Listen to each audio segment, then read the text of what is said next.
Amém. Glória a Deus. Nada pode nos separar do amor de Deus.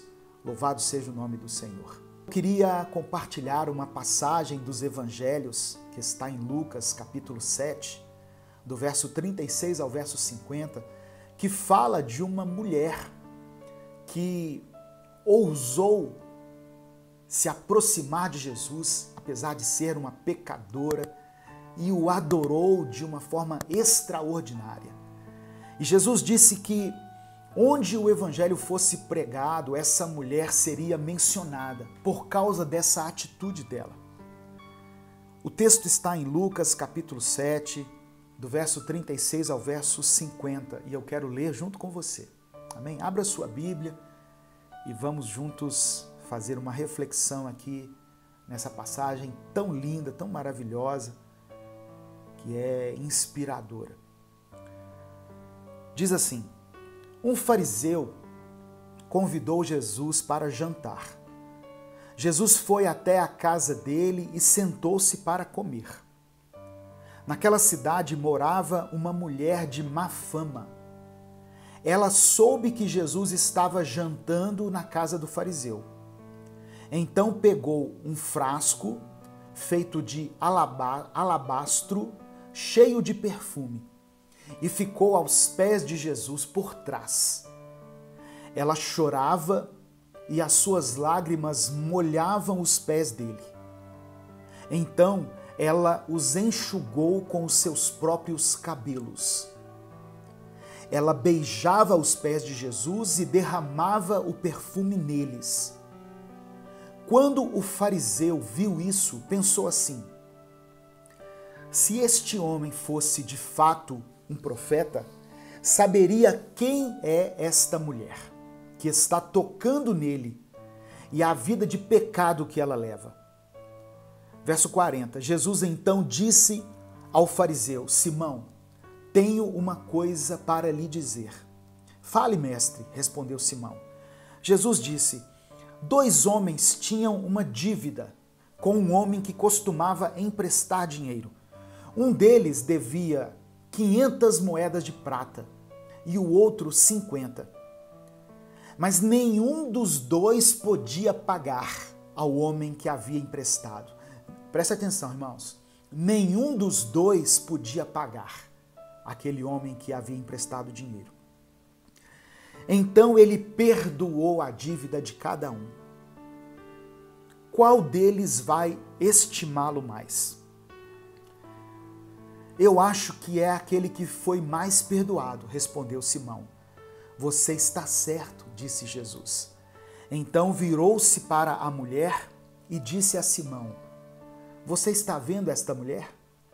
Quando entrei, você não me ofereceu água para lavar os pés, porém ela os lavou com as suas lágrimas e os enxugou com os seus cabelos. Você, Simão, não me beijou quando cheguei. Ela, porém, não para de beijar os meus pés desde que entrei. Você não pôs azeite perfumado na minha cabeça, porém ela derramou perfume nos meus pés. Eu afirmo a você, então, que o grande amor que ela mostrou prova que os seus muitos pecados já foram perdoados. Mas onde pouco é perdoado, pouco amor é mostrado. Então Jesus disse à mulher: os seus pecados estão perdoados. Os que estavam sentados à mesa começaram a perguntar: que homem é esse que até perdoa pecados? Mas Jesus disse à mulher: a sua fé salvou você. Vá em paz. Irmãos, eu amo as passagens dos evangelhos nas quais o próprio Jesus dá a explicação, porque elas dispensam comentários e elas já nos levam a interpretações, ao invés da gente ficar divagando, pensando, tentando entender o que aquilo quis dizer. Algumas passagens específicas dos evangelhos são explicadas pelo próprio Jesus, Lembra da passagem do semeador que saiu a semear? Jesus conta uma parábola e depois ele mesmo explica. E Jesus era muito didático. E aqui nessa passagem, Jesus estava jantando na casa de um fariseu. Nós temos que entender primeiro quem eram os fariseus. Os fariseus eram uma seita que havia em Israel, que era composta por pessoas que tinham uma fama de moralidade extrema. Os fariseus eram pessoas que guardavam a lei, que observavam a lei. Eles eram rigorosos cumpridores da lei. Eles davam os dízimos de forma assim muito correta. Eles iam no templo todos os dias. Eles eram retos, eram extremistas aos seus próprios olhos. Só que o problema dos fariseus é que eles achavam que eram mais santos que os outros. Parece muito com a igreja que nós conhecemos hoje, a igreja evangélica cristã que nós conhecemos hoje, que desconsidera as pessoas e se acha mais santa do que os outros. Então, Jesus estava na casa de um homem que fazia parte dessa seita chamada os fariseus. A cultura judaica, naquela época, tinha por costume saudar todo convidado com uma bacia de água e um pano. As pessoas que chegavam na casa de alguém eram saudadas, eram recebidas com uma bacia de água e um pano para lavar o pó dos pés das pessoas, porque não tinha estradas pavimentadas naquela época. Então, quando você andava por Jerusalém ou pelas cidades, né, aqui os estudiosos acreditam que Jesus estava na cidade de Naim, aquela cidade onde ele fez um milagre, né, da ressurreição. Lembra da viúva de Naim? Pois é, ele estava aqui nessa cidade. Então, era comum receber os visitantes com uma bacia de água e um pano. E o convidado também era saudado com um beijo de cada lado do rosto. E a seguir ele recebia óleo para ungir os seus cabelos, porque geralmente os cabelos estavam empoeirados e precisavam ser hidratados. Então Jesus estava nesse contexto. Só que ali na casa daquele fariseu, ele não foi recebido dessa forma. Ele não foi recebido dessa maneira. Uma coisa que me chama aqui a atenção é que Jesus, ele não se importa de entrar na casa dos fariseus.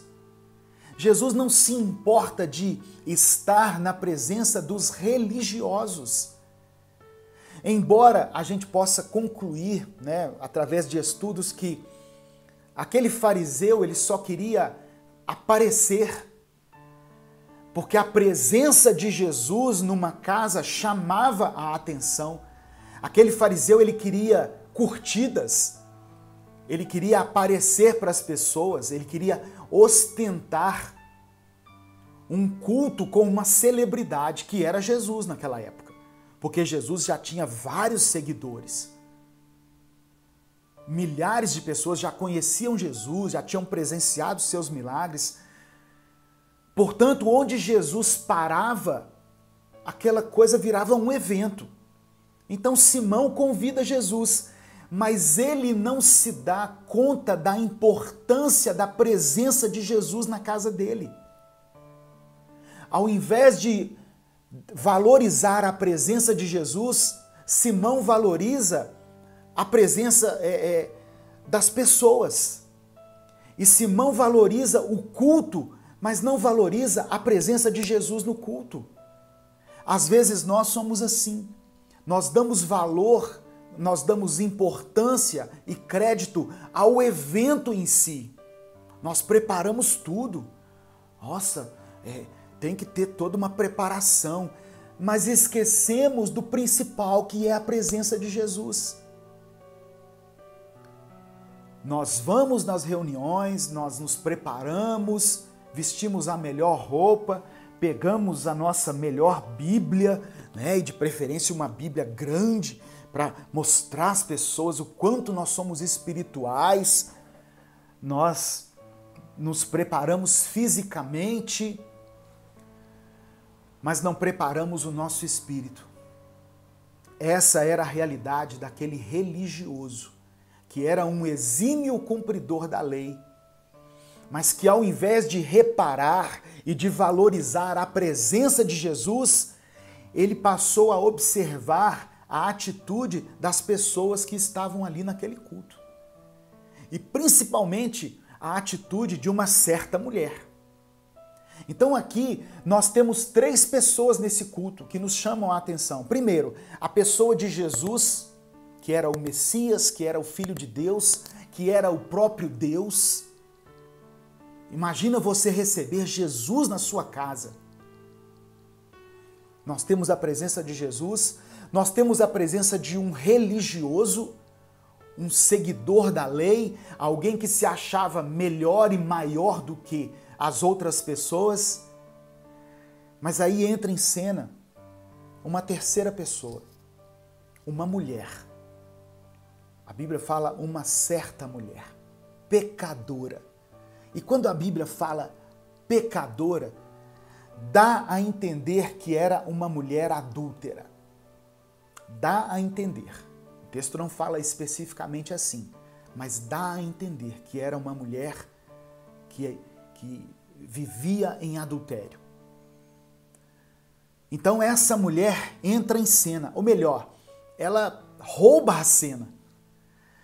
De algum jeito ela já era conhecida ali no meio das pessoas, mas ela passou entre os empregados da casa, ela foi até a mesa onde estavam os religiosos, onde eles estavam jantando, e ela chega por trás. É algo que me chama a atenção também. Talvez porque ela não se achasse digna. As pessoas sabiam que ela era pecadora e ela também sabia que era pecadora. Diferente do religioso, que se achava bom demais. Para ele, Jesus era um mestre. Para aquela mulher, Jesus era o Senhor. O Filho do Deus vivo, o Cristo. Aquele que poderia redimi-la dos seus pecados. É diferente, sabe, irmãos? Para Simão, para ele era um culto formal, mas para aquela mulher, aquele era um culto de adoração. Talvez nós entramos assim nos nossos cultos, nós temos entrado assim nos nossos cultos, até mesmo nos cultos online. É mais um culto formal. Nós precisamos transformar o nosso culto em um momento de adoração. Eu imagino que o religioso, Simão, e aquelas pessoas religiosas que estavam ali, ficaram perplexas quando viram aquela cena. Ficaram ali paralisados com aquilo. Porque eles reconheceram aquela mulher. E um deve ter cutucado o outro dizendo, peraí, essa aí não é aquela pecadora? Oh, irmãos, essa passagem me leva a refletir o quanto a igreja afasta o pecador da presença de Deus, sabe? Nós deixamos de abrir as portas para aqueles que estão levando uma vida de pecado, mas que querem se encontrar com Deus, porque nós nos consideramos um povo separado. Nós somos sim um povo separado, mas temos que nos lembrar de onde o Senhor nos resgatou. O problema é que o pecado daquela mulher incomodava aquela sociedade, mais do que os pecados dos religiosos. Ah, pastor, mas eles não eram religiosos, cumpridores da lei? Sim, mas aos olhos de Deus, todos nós somos pecadores. O apóstolo Paulo escreveu em Romanos capítulo 3, verso 23, que todos pecaram e destituídos estão da glória de Deus. Aos olhos do Senhor, todos nós somos pecadores.